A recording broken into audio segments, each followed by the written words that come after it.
అంటే అది చాలా పెద్ద హృదయము కలిగి ఉండాలంటారు. అంటే ఆ క్షమాపణ చెప్పలేని పరిస్థితి ఈరోజు చాలామందిలో కనిపిస్తూ ఉంటుంది. ప్రేమ, సాత్వికము, అసానిగ్రహము మనిషిలో గూడు కట్టుకున్న అనేకమైన విషయాల గురించి ఆలోచిస్తూ అనుకుంటాడు. ఎవరైనా ఏదన్నా ఒక మాట అంటే ఆ మాటకు పట్టించుకొని వారి పట్ల ద్వేషమును మనస్సులో పెట్టుకొని వారితో కనీసం పలకరించలేని పరిస్థితి ఈరోజు కనిపిస్తూ ఉంది. అయితే యేసుక్రీస్తు వారు శిలువ శ్రమను అందుతూ అక్కడ ఉంటున్న వారందరూ కూడా ఆయనను హేళన చేస్తూ దూషణ మాటలు పలుకుతున్నప్పుడు వారందరూ చేస్తున్న పనిని బట్టి దేవాదేవునికి ప్రార్థన చేస్తూ ఉన్నాడు. ఈ ప్రార్థన ప్రాముఖ్యత ఏమిటంటే ఆయన అందరినీ క్షమించే దేవుడు. ఎవరు ఎలాంటి స్థితిలో ఉన్నా ఆయన క్షమించి ఆదరించే దేవుడు. సహోదరి చక్కగా వివరించింది. ఇక రెండవ మాటలోనికి వచ్చినట్లయితే, నేడు నీవు నాతో కూడా పరదేశంలో ఉందువు. ఈ మాట మనకు లోకాసు సువార్త 23వ అధ్యాయము 43వ వచనంలో రాయబడి ఉంది. అందుకు ఆయన వారితో నాతో కూడా పరదేశంలో ఉందువు అని చెప్తా ఉన్నాడండి.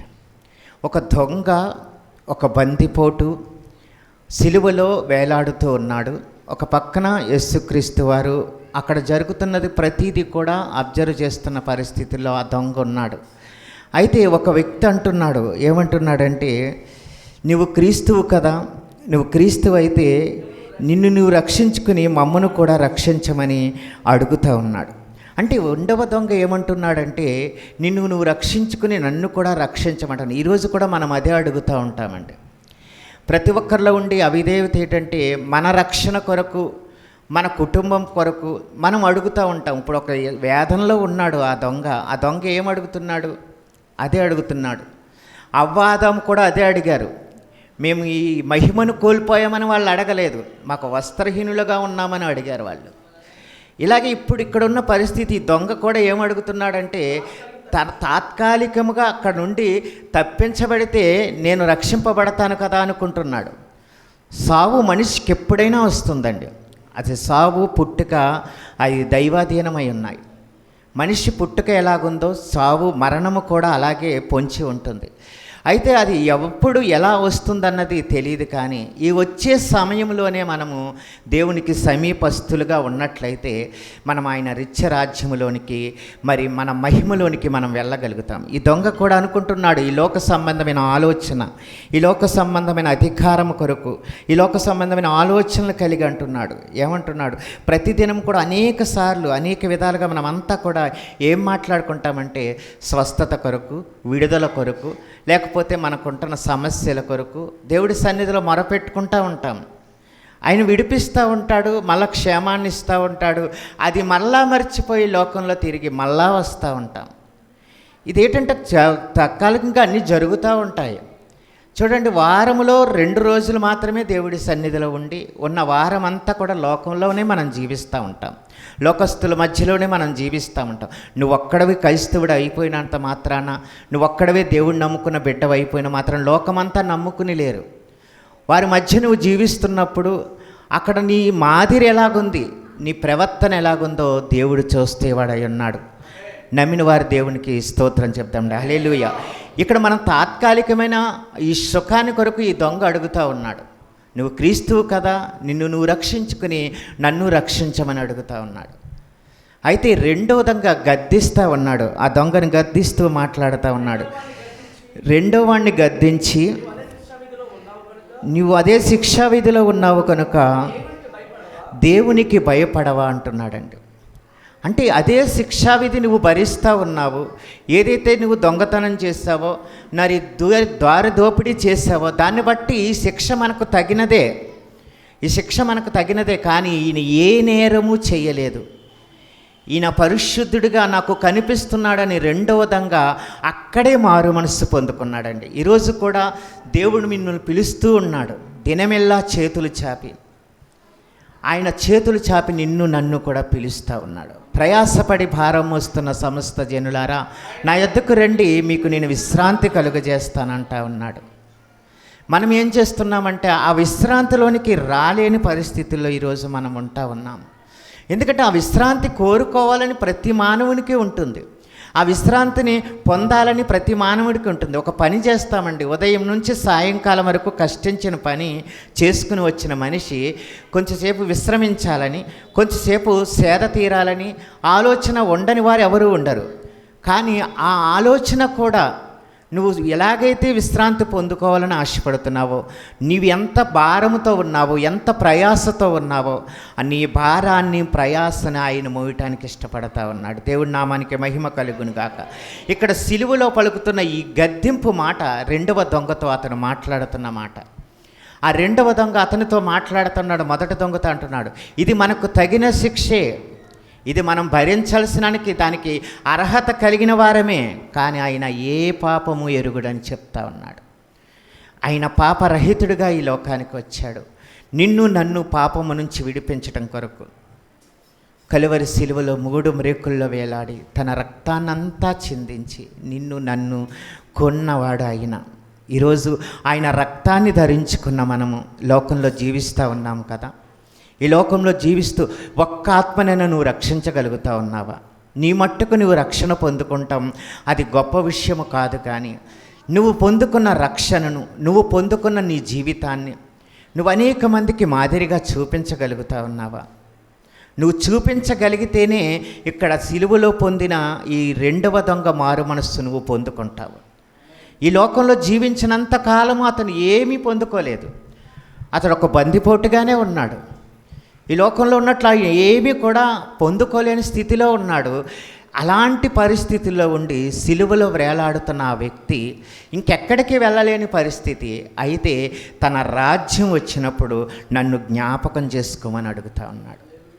ఆయనకు ఒక రాజ్యం ఉందని, ఆ రాజ్యంలో ఈయన చేర్చుకోవాలని అతనికి ఎలా తెలుసు? మీరు గమనించండి, ఇది చాలా లోతైన మర్మం.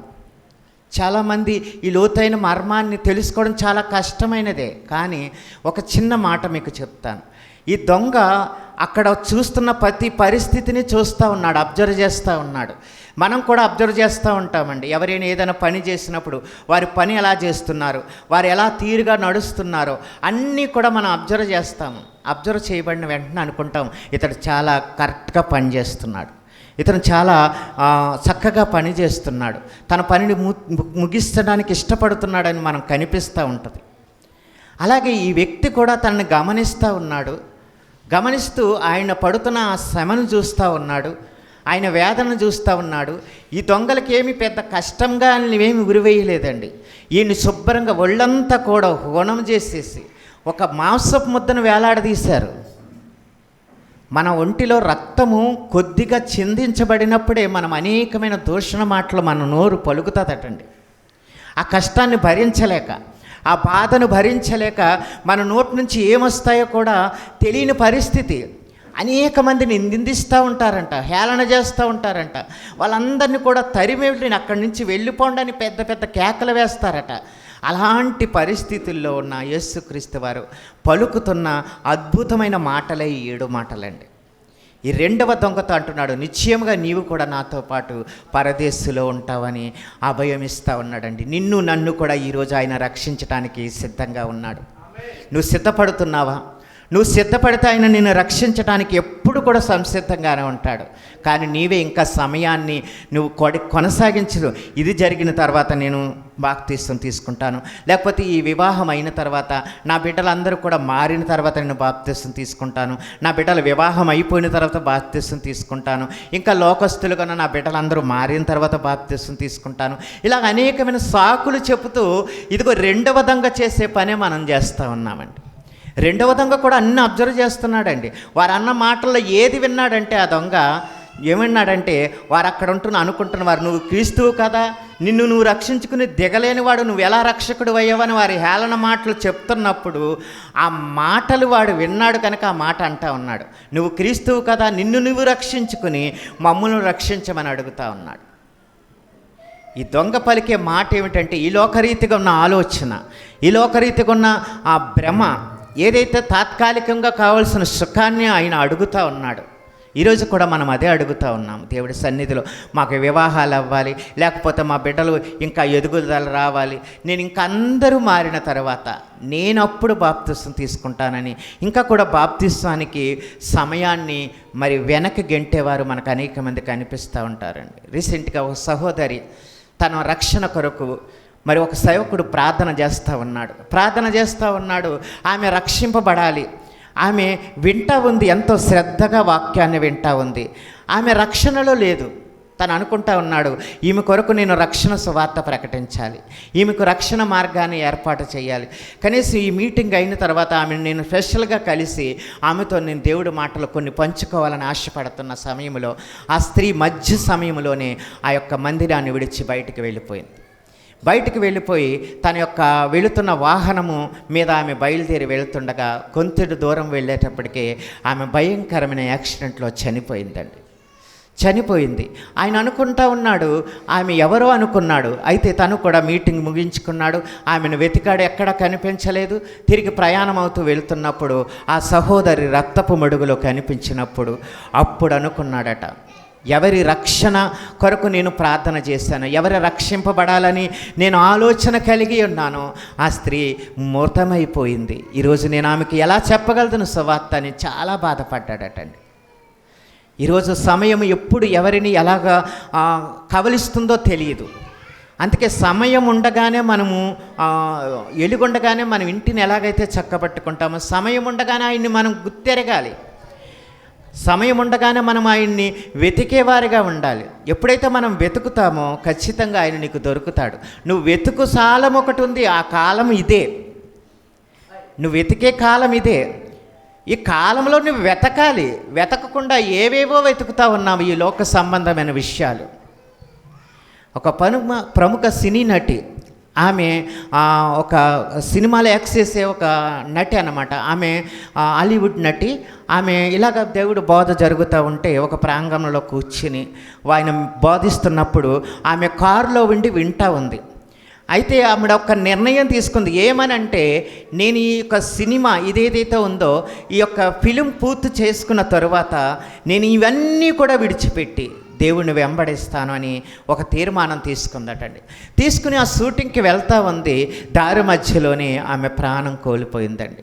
ఎంత బాధాకరం. మనం రక్షణ పొందుకుందామని అనుకున్నప్పుడే అది తడివిగా చెయ్యాలి అంతే. నపుంసకుడు చూడండి, ఆ రథం మీద వెళుతున్నప్పుడు పిలుపు చెప్పిన మాటలు లక్ష్యం ఉంచాడు గనుకనే వెంటనే ఆ నీటిలో బాప్తిస్వం పొందుకోవడానికి ఇష్టపడ్డాడు. ఈరోజు కూడా దేవుని మాట నీకు వినబడినప్పుడు, నువ్వు రక్షణ సువార్తను విన్నప్పుడు, నిన్ను రక్షించేవాడు ఆయనే, ఎవరు లేరని నువ్వు నమ్మిన తరువాత నువ్వు నమ్మి ఎందుకు ఆయనలో బాప్తిస్వం పొందుకోలేకపోతున్నావంటే ఇంకా నిర్లక్ష్య స్వభావం, ఇంకా లోకములో ఏయో ఆలోచనలు, ఈ లోక ఆలోచనలు ఇంకా గడిపి కొంతకాలం దేవుడి సన్నిధిని విడిచి లోకంలో గడిపి ఎప్పుడో నువ్వు వృద్ధాప్యం వచ్చిన తర్వాత, రిటైర్మెంట్ అయిన తర్వాత, లేకపోతే అన్నీ హాయిగా అనుభవించేసి ఇంక వృద్ధాప్యంలో ఉన్నప్పుడు వచ్చి నేను దేవుడి సన్నిధిలో కూర్చుంటానంటే అప్పుడు నువ్వేమీ చేయలేవు. నువ్వు వృద్ధుడుగా అయిన తర్వాత నీ చేతులు వణుకుతాయి, నీ కాళ్ళు వణుకుతాయి. ఎక్కడికన్నా కొత్త ప్రయాణం చేయాలన్నా నువ్వు చేయలేవు. కోసటి దూరం వెళ్ళాలన్నా నీకు పని చేయదు. వాక్యం చదవాలన్నా నీకు సరైన సూపు మందగిస్తుంది. ఇలాంటి బలహీనతల టైంలో దేవుడికి నీ అవసరత ఏముంటుంది ఒకసారి గమనించండి. ఇలాగే ఆలోచిస్తూ సమయాన్నంతా కూడా లోకానికి అప్పచెప్పి చివరి సమయంలో దేవుడి సన్నిధికి నడిపించబడుతున్న వారు ఈరోజు వారు చెప్పే సాక్ష్యాలు వింటున్నప్పుడు అనుకుంటారు, వాళ్ళంతా అంటున్న మాట ఏమిటంటే, మేము యవ్వనంలో చేసిన చిన్న పొరపాటు ఈరోజు దేవుడి సన్నిధికి మేము దూరంగా నుంచున్న వారిగా అవుతున్నామని చెప్తా ఉన్నారు. ఎక్కడికి కూడా 10 అడుగులు వెయ్యలేరు, ఎవరికి సువార్త ప్రకటించలేరు, ఇలాంటి పరిస్థితి. అయితే దేవుడు నీవు యవ్వన ప్రాయంలో ఉండగానే దేవుడు నిన్నెందుకు నమ్ముకోమంటున్నాడంటే, ఆయన కాడి తేలిక కనుక. ఆయన కాడి మోస్తే ఖచ్చితంగా దేవుడు ఆయన కృపతో మిమ్మల్ని నడిపిస్తూ ఉంటాడు. ప్రతి ఒక్కరు కూడా నమ్మి ఆయనను ఎప్పుడైతే యవ్వన ప్రాయంలో ఉండగా బాప్తిస్వం తీసుకుంటారో, నడిప్రాయంలో ఉండగా బాప్తిస్వం పొందుకుంటారో, వారిని రక్షించటానికి, వారిని వాడుకోవడానికి దేవుడు ఇష్టపడతా ఉన్నాడు. దేవుడి నామానికి మహిమ కలుగును గాక. హల్లెలూయా. అందుకే ఈ దొంగ గద్దింపు పొందాడు గనుకనే ఆ సిలువలో మరి ఎటు వెళ్ళలేని మార్గంలో నిలబడి ఉన్నాడు. యేసుక్రీస్తు వారు ఎలాగైతే ఆ కలువరి సిలువలో ఆ 3 మ్రొక్కుల్లో వేలాడి ఉన్నాడో, ఈ దొంగ కూడా కట్టివేయబడి ఆ సిలువలో ఆయన కూడా మరణించడానికి సిద్ధంగా ఉన్నాడు. ఇంకా అతనికి ఏరే యొక్క ఆప్షన్ లేదు, తీసుకువెళ్ళి బాప్తిసం ఇచ్చే అవకాశం కూడా లేదు. మారు మనస్సు పొందుకున్నాడు, పశ్చాత్తాపం పొందాడు కనుకనే దేవుడు తన రాజ్యంలో చేర్చడానికి ఇష్టపడ్డాడు. ఈరోజు ఇదే మాట చెబుతూ అంటారు, ఎవరైనా చివరి సమయంలో ఉన్నప్పుడు దేవుణ్ణి తెలుసుకుని వారు బాప్తిసం పొందలేక మరి విడిచిపెట్టబడితే అనుకుంటారు చాలామంది, వారు దేవుళ్ళో లేరు కదా, దేవుళ్ళు అంటుకట్టబడలేదు కదా, వారు ఎలా దేవుడు రక్షిస్తాడు అనుకుంటారు. చాలామంది ఆయన ఎలాగున్నా నిన్ను రక్షించుకోవడానికి ఇష్టపడతాడండి. బాప్తిసం కేవలం నీవు భౌతికమైన నీ ఆత్మను విడిచిపెట్టి నువ్వు ప్రాయములో ఉండగానే నువ్వు మళ్ళా నూతనముగా కట్టబడి, ఎప్పుడైతే దేవుడు వాక్యాన్ని నీ హృదయంలో ఉంచుకుని దాన్ని తలంచుకుంటూ ప్రతిదినము నువ్వు గడిపినట్లయితేనే ఆయన ఆత్మ నీతో పాటు కూడా ఉండి వెంబడిస్తూ ఉంటుంది. ఈరోజు ఆత్మను కోల్పోయిన వారు అనేక మంది మనకు కనిపిస్తూ ఉంటారు. ముందులో బాప్తిసం పొందుకున్న కొత్తలో చాలా యవ్వనంలో ఉన్నప్పుడు వారు చాలా కఠినమైన మాటలు మాట్లాడుతూ యేసుక్రీస్తు వారు నిజమైన దేవుడని చక్కటి బోధన ప్రకటించిన వారే కిరాకరికి వచ్చేసరికి, అంతంలోకి వచ్చేసరికి ఆ యొక్క నెమ్మదితనంలోనికి వెళ్ళిపోతూ ఉన్నారు, చెప్పలేని పరిస్థితుల్లో ఉంటా ఉన్నారు. ఆయన నిత్యము కూడా నిన్ను వాడుకోవడానికి ఎప్పుడు సిద్ధంగానే ఉంటాడండి. నువ్వు సిద్ధ మనసు కలిగి ఆయన సన్నిధిలో ఉండటమే ఆయనకి ఇష్టము. మారు మనస్సు పొందుకుని ఎప్పటికైనా నువ్వు ఇంకా పశ్చాత్తాపడకుండా దేవుడి సన్నిధిలో నిలబడినట్లయితే ఆయన నిన్నింకా కూడా కరుణిస్తూ ఉన్నాడంటే, నీకు ఇంకా సమయాన్ని ఇస్తున్నాడంటే, నీ ద్వారా ఏదో ఒక ప్రణాళిక దేవుడు పొందుకోవాలని ఆశపడతా ఉన్నాడు. ఈ సిలువలో ఉన్న దొంగ కూడా మరి మారు మనస్సు అక్కడికక్కడే పొందుకున్నాడు కనుకని దేవుడు తన పరలోక రాజ్యానికి నిత్య వారసుడిగా చేశాడు. ఈరోజు కూడా నిన్ను నిత్య వారసుడిగా చేయడానికి ఆయన ఇష్టపడతా ఉన్నాడు. ఈ మాటలు వింటున్న నీవు కూడా ఇంకా రక్షణలో లేకపోతే, నీవు కూడా ఇంకా రక్షణ మార్గంలో నువ్వు కొనసాగించకపోతే, ఇప్పుడైనా దేవుడి మాట పట్ల లక్ష్యం ఉంచి ఆయన నీతో ఏం చెప్తున్నాడన్న మాటను నువ్వు లక్ష్య పెట్టినట్లయితే, ఆయన వెలుగులోనికి నువ్వు నడిచినట్లయితే, ఆయన జీవపు వెలుగులో నిన్ను నడిపించడానికి ఆయన సిద్ధంగా ఉన్నాడు. ఒక రాజ్యం ఆయన వస్తూ ఉంది. ఆ రాజ్యంలో నేను వారసుడిగా ఉండాలని ఈ యొక్క సిలువలో దొంగ అడుగుతున్న మాట ఈరోజు కూడా మనం పలికేవారిగా ఉండాలని అందరికీ మనవి చేస్తూ ఈ కొద్ది మాటలు దేవుడు మన వినికిడిలో దీవించి ఆశీర్వదించునుగాక. ఆమేన్, ఆమేన్.